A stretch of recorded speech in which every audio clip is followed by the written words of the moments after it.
Setelah Arman menikah justru dia kehilangan pekerjaan dan penghasilannya. Arman bingung harus bekerja apa dan apa yang harus dia lakukan, sementara wanita yang baru saja dinikahinya harus dinafkahi. Sebelum menikah, Arman adalah seorang wira swasta muda yang cemerlang. Saat itu Arman memiliki usaha kontrapulsa dan handphone sebelum menjamur seperti saat ini. Sebagai remaja, Arman sudah memiliki 3 kontrapulsa dan handphone yang dikelola bersama temannya. Dari bermula etalase kecil yang hanya berisi beberapa koleksi aksesoris handphone seperti gantungan handphone, casing, dan kelap-kelip lampu sinyal semasa ringtone handphone monoponik. Assalamualaikum warahmatullahi wabarakatuh. Jumpa kembali bersama saya Bang Unai di channel kesayangan Anda, Bala Misteri. Apa kabar teman-teman? Semoga kita selalu dalam keadaan sehat walafiat. Amin amin ya robbal alamin. Kali ini saya akan mengisahkan kembali cerita misteri dari subscriber Bala Misteri. Sekali lagi, terima kasih supportnya teman-teman demi keberlangsungan dan demi perkembangan channel ini. Kisah pengalaman perjuangan seorang suami yang begitu gigih menafkahkan keluarganya. Mudah-mudahan kisah ini dapat menghibur teman-teman dan bisa diambil pelajaran dari setiap isi ceritanya. Mari kita simak kisahnya. Pesta pernikahan Arman diadakan di kampung halaman sang istri di salah satu kabupaten di Jawa Tengah. Tradisi di sana masih cukup kental. 3 hari digelar pesta pernikahan ditambah halimun setelah pernikahan. Total kurang lebih 2 minggu Arman berada di kampung halaman sang istri. Tiba waktu Arman harus kembali ke Jakarta. Perabotan seserahan pernikahan seperti ranjang, kasur, lemari, dan lain-lain terpaksa mereka tinggalkan di rumah mertuanya di Jawa. Sebab biaya ongkos kirim ke Jakarta yang begitu mahal menyebabkan barang-barang seserahan tersebut tidak mereka bawa ke Jakarta. Akhirnya mereka sementara tinggal di rumah orang tua Arman dan menempati kamar semasa Arman masih bujangan.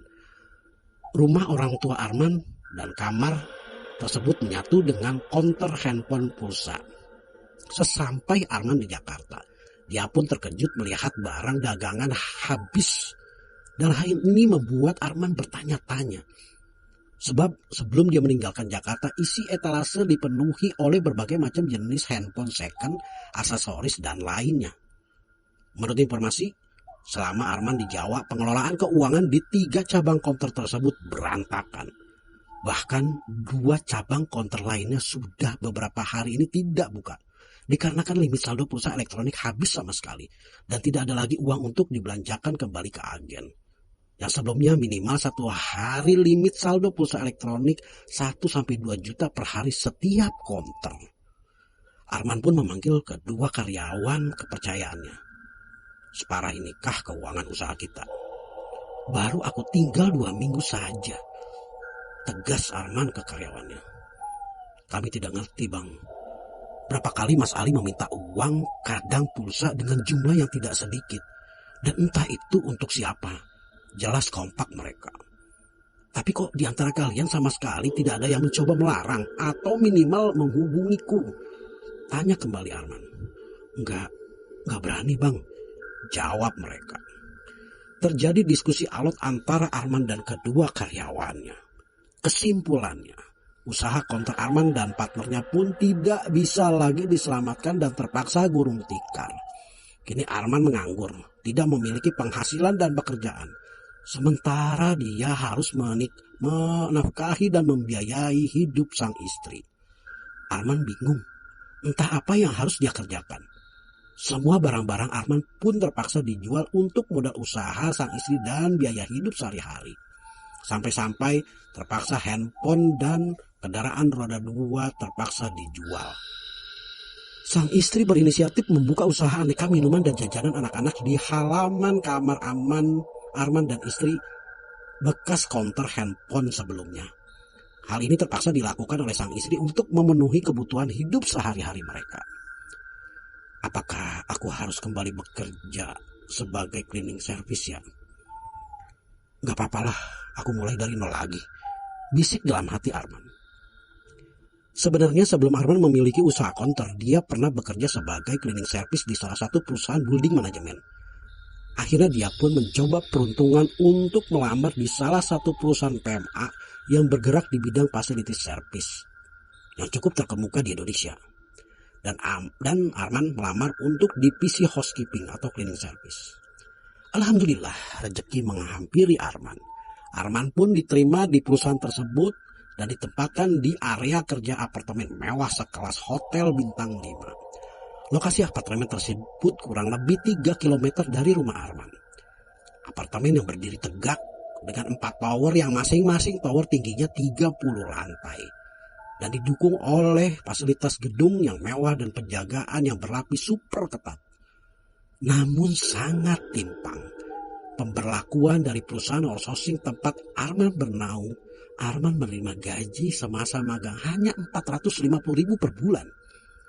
Masuk bulan kedua masa training, selama 3 bulan Arman hanya menerima gaji 1,2 juta per bulan. Penghasilan yang jauh dari kata cukup untuk hidup di kota besar seperti di Jakarta. Beruntung Arman memiliki istri yang menerima keadaan sang suami. Sang istri pun mau membantu dengan perdagang kecil-kecilan, minimal bisa untuk makan mereka sehari-hari. Gaji yang cukup hanya untuk seminggu. Arman harus pintar-pintar atur keuangan. Berbekal nasi dan telur adalah salah satu cara Arman untuk berhemat. Dan untuk penunjang transportasi Arman tidak bisa berbuat banyak. Sebab kendaraan roda 2 mereka pun sudah dijual. Dan Arman harus berjalan kaki tiap hari PP sejauh 3 kilometer. Arman yang tidak menyerah dengan keadaan, dia pun tetap semangat dan bertahan untuk bisa menafkahi keluarganya. Arman termasuk pekerja keras, pantang menyerah. Pembagian area kerja menjadi prestasi bagi para cleaner. Supervisor dan pengawas biasanya membagi personil berdasarkan penilaian kinerja dan sikap kerja. Di antaranya, area outdoor atau bagian luar halaman gedung ditempatkan personil yang penilaian kualitas kerjanya buruk. Area lobi koridor biasanya ditempatkan personil yang kinerja dan sikap kerjanya cukup baik. Dan area unit-unit kamar apartemen ditempatkan personil yang kinerja dan sikap kerjanya terbaik. Dan Arman ditempatkan di area unit kamar apartemen. Memang dari hasil penilaian kualitas kerja Arman semasa training, baik dari klien, manajer, supervisor, pengawas, mereka semua mengakui Arman memiliki sikap kerja di atas rata-rata personil lainnya. Dari mulai hasil kerjanya yang memenuhi standar bersih, cara penggunaan alat, pengetahuan dia tentang basic housekeeping dan goods grooming. Plus Arman memiliki jiwa kepemimpinan yang mungkin sudah terpupuk sejak SMA sebagai pengurus OSIS. Dan Arman pernah sebagai pelaku usaha atau pelaku wirausaha. Di satu ketika, selesai briefing pagi, Arman dipanggil dan ditugaskan oleh supervisor dan pengawasnya atau leadernya untuk general cleaning di unit kamar apartemen yang kosong di salah satu tower apartemen di lantai 17. Yang rencananya besok unit itu akan serah terima kunci dengan tenan baru. Seperti biasa, cleaner didampingi oleh pengawas mereka. Sebab cleaner tidak diperkenankan untuk memegang kartu akses unit apartemen, di mana setiap pengawas atau leader membawahi dan mengawasi 7-10 cleaner. Pengawas Arman saat itu sebut saja Pak Medi. Pak Medi mendampingi Arman menuju unit kamar tersebut dan lainnya menunggu di masing-masing unit yang sudah dibagi-bagi.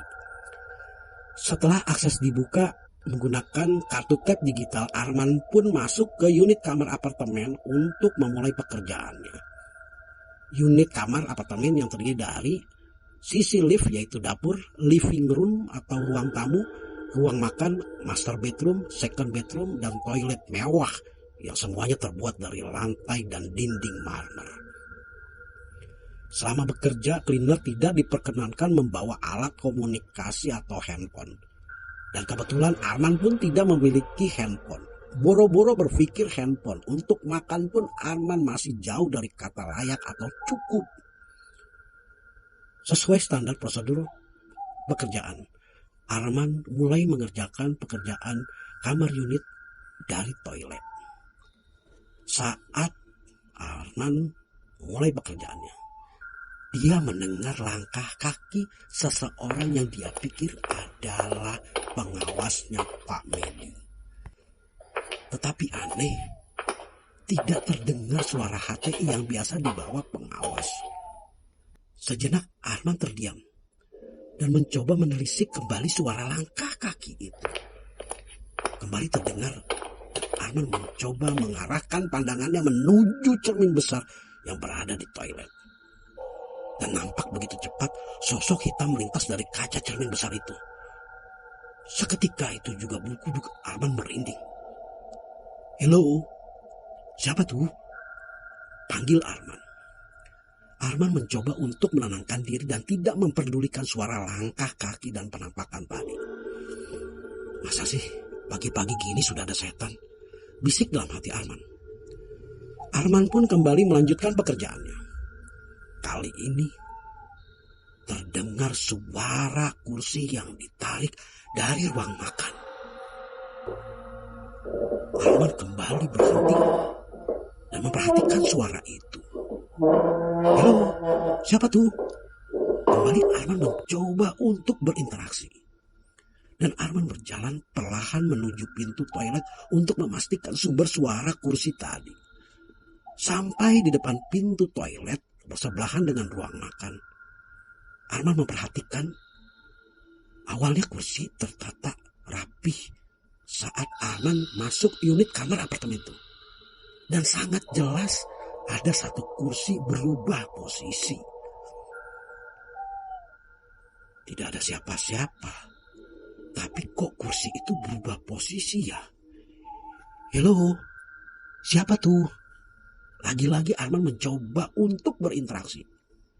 Hening dan sepi dipastikan sendari tadi Arman memang seorang diri di unit kamar apartemen itu. Arman pun mulai tambah merinding dan dia mencoba menenangkan diri dan melawan sekuat tenaga rasa takut yang mulai menyelimuti dirinya. Lalu agar lebih tenang dia pun mengambil sebotol air minum mineral yang biasa Arman bawa dan simpan di troli peralatan pekerjaannya. Dan setelah Arman agak tenang kembali dia mencoba memberanikan diri untuk berinteraksi kembali. "Siapa Anda? Siapa Anda? Mohon tidak mengganggu kedatanganku di sini. Aku hanya menjalankan tugas dan kita bisa hidup bersandingan tanpa harus saling mengganggu." Titah Arman yang mencoba untuk berinteraksi dengan makhluk itu. Dan tak lama terdengar suara gordeng seolah ditarik. Astagfirullah, siapa tuh?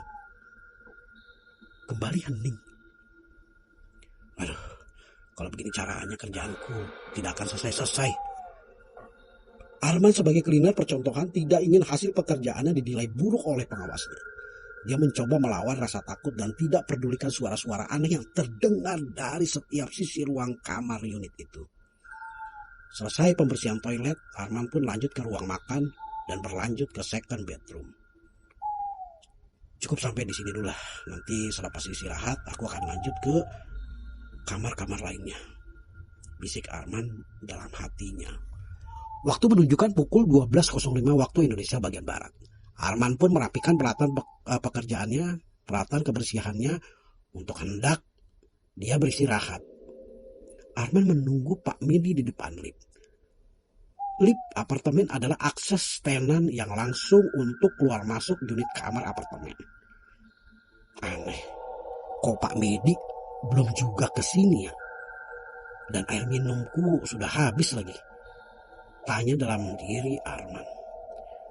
Biasanya pengawas mulai jam 11.30 berkeliling untuk membukakan akses agar cleaner yang berada di unit-unit bisa turun dan beristirahat sampai pukul 13.00. Selain alat komunikasi, cleaner tidak boleh membawa makanan ke area kerja kecuali air minum di botol. Kini waktu menunjukkan pukul 12.35 waktu Indonesia Barat. Sudah 30 menit Arman menunggu kedatangan Pak Medi. Kerongkongan Arman mulai terasa kering dan bekal nasi telur dari sang istri disimpan di basement tempat Arman beristirahat. Kalau lapar aku masih bisa tahan. Tapi kalau haus seperti ini, kerongkongan kering, aku lemas rasanya. Kemana ya Pak Medi? Tumben sekali sudah lewat jam belum juga membuka akses. Arman pun sudah mulai lemas dan duduk di atas lantai depan lift menanti kedatangan pengawasnya. Aku sholat dulu deh sambil nunggu Pak Medi. Arman pun bangkit dengan lemas menuju toilet untuk berwudu. Segar sekali air ini. Tapi masa sih aku berwudu sambil minum air keran ini? Setelah berwudu, Arman pun ambil posisi menghadap kiblat dan menunaikan 4 rakaat. Sesekali Arman merasakan di sisi belakang seolah ada sosok bergerak cepat dan melintas berkali-kali. Arman pun tidak memperdulikannya. Selesai sholat, Arman tidak banyak berharap bahwa Pak Medi akan menjemputnya. Akhirnya Arman pun melanjutkan pekerjaan dengan tenaga sisa, dengan kondisi lemas, haus dan lapar. Waktu menunjukkan pukul 13.30. Dan tanpa berpikir panjang lagi, dikarenakan dehidrasi yang mulai dirasakan oleh Arman, dengan sangat terpaksa Arman pun meminum air keran di wastafel dapur kamar unit apartemen itu. Semua kuasa Allah. Semoga aku dilindungi dari segala penyakit. Bismillahirrahmanirrahim. Arman pun terpaksa meminum air keran itu. Dan seketika, lagi-lagi eksistensi sosok di kamar unit itu mengusik si Arman. Kali ini wanita berjubah putih melintas ke arah balkon. Astagfirullahaladzim. Apalagi tuh? Berjalan seperti melayang mengarah ke balkon dan sekejap menghilang dari balik gordeng pintu kaca yang besar. Anehnya pintu balkon itu pun bergerak dan terbuka. Arman pun bergegas menuju balkon untuk menutup kembali pintu kaca itu. Saat Arman akan menutup pintu kaca besar itu, terkejut Arman melihat sosok wanita berjubah itu sudah berdiri di balkon gedung sebelah. Dari kejauhan, wanita berjubah putih itu seolah melambaikan tangan yang berkuku panjang dan hitam dengan wajah yang hancur dan menyeramkan. Dan sekejap, sosok itu pun menghilang seperti terhempas angin. Kondisi yang menyiksa Arman terkurung di unit kamar apartemen. Itu adalah kondisi yang sangat menyiksa bagi Arman. Dalam kondisi lemas, gangguan-gangguan eksistensi makhluk astral. Kondisi Arman pun semakin drop dan lemah. Saat itu pun dia pingsan di ruang tamu. Waktu pulang shift 1 pukul 15 waktu Indonesia Barat. Saat itu waktu menunjukkan pukul 15.30. Tiba-tiba suara lift pun berbunyi. Ya ampun, Arman, maafin aku man. Seketika Pak Medi pun menolong Arman. Dengan menggunakan HT, Pak Medi mengontak klinik apartemen untuk membantu Arman dibawa ke ruang pemeriksaan. Dokter klinik pun segera melakukan tindakan medis. Dan Pak Medi diberi sanksi teguran SP1 oleh manajer akibat kelalaiannya. Memang hari itu, kamar unit yang dibersihkan oleh Arman tidak masuk dalam list progres pekerjaan atau special case. Selama Pak Medi menempatkan Arman di unit tersebut karena dia harus menghandle pekerjaan lain, Pak Medi terlupakan bahwa posisi Arman ada di unit tersebut dan dia lupa untuk membukakan akses pada jam istirahat. Dan Pak Medi baru tersadar saat briefing pulang dan ditemukan Arman sudah pingsan. Alhamdulillah, pertolongan pertama dan tindakan medis dari dokter membuat Arman kembali pulih. Dan Arman diantar pulang oleh rekan kerjanya menggunakan kendaraan roda 2. Dengan loyalitas dan kinerja Arman, pimpinan area atau manajer area merekomendasikan Arman untuk ikut uji promosi pengawas. Dan alhamdulillah, di bulan berikutnya Arman mengikuti tes tersebut dan dinyatakan lolos. Bahkan Arman terpilih sebagai peserta pengawas terbaik dalam kelas service school. Gaji yang sebelum hanya diterima 1,2 per bulan masa training Arman tidak sempat merasakan gaji PKWT cleaner sebesar 3 juta per bulan. Tetapi Arman langsung merasakan gaji pengawas dengan besaran 5 juta per bulan. Nominal uang yang membuat Arman dan istri bisa menata hidup lebih baik saat itu. Kondisi lemah dan gangguan makhluk astral tidak menjadi halangan bagi Arman untuk menyelesaikan pekerjaannya dengan baik. Bagi Arman, tanggung jawab yang sudah diterima harus diselesaikan dengan baik. Sampai cerita ini, karir pekerjaan Arman semakin cemerlang dan perlahan kehidupan Arman dan sang istri semakin membaik. Semoga kisah ini menjadi inspirasi dan motivasi untuk teman-teman dan bisa diambil pelajarannya. Demikian, kita tunggu untuk kisah-kisah berikutnya. Jangan lupa like dan subscribe channel ini. Semoga sekecil apapun yang teman-teman lakukan menjadi nilai ibadah dan menjadi berbagi manfaat untuk kita semua. Demikian, Assalamualaikum warahmatullahi wabarakatuh. Sampai jumpa.